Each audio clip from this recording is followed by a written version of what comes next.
تمہاری محبت میں پتھر کو چوما، اسود اور میں۔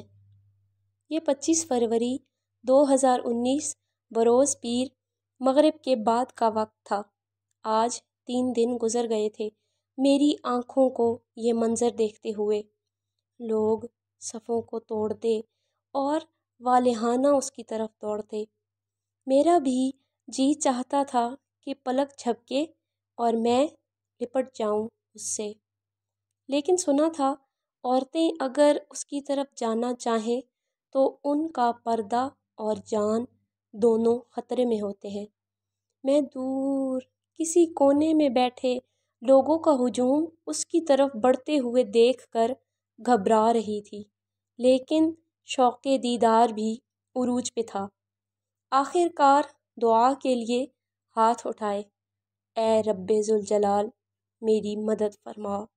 میں پردہ اور جان اس کی امان میں دے کر لرزتے بدن اور نم آنکھیں لیے اس کی طرف بڑھنے لگی۔ ان گنت قدم اور سیڑھیاں میرے اور اس کے درمیان حائل تھیں۔ راستہ بناتے، دھکے کھاتے اب میں اس کے نزدیک والے مقدس دروازے کے قریب تھی۔ چشمہ اور چادر مضبوطی سے تھامے میں محافظ کے کندھے تک جا پہنچی۔ محافظ کچھ کہنے کے لیے میری طرف مڑا، لیکن شاید میری آنکھوں میں اس تک پہنچنے کی تھکن اور شوق دیدار اس پر واضح تھا۔ میں پھولی ہوئی اکھڑی سانسوں کے باعث کچھ کہنے سے قاصر تھی اور چاہتی تھی کہ وہ اپنا بازو جس نے میرا راستہ روک رکھا تھا اٹھائے اور میں بلا تاخیر اس کا بوسہ لے لوں۔ اچانک دور سے النساء پکارتا ہوا ایک شخص اس کے قریب بڑھا۔ مردوں کے ہاتھ اپنے ہاتھوں میں لیے زنجیر بنا کر کھڑا ہو گیا۔ محافظ نے بازو اٹھائے اور اگلے ہی لمحے میرے لب حجر اسود پر تھے۔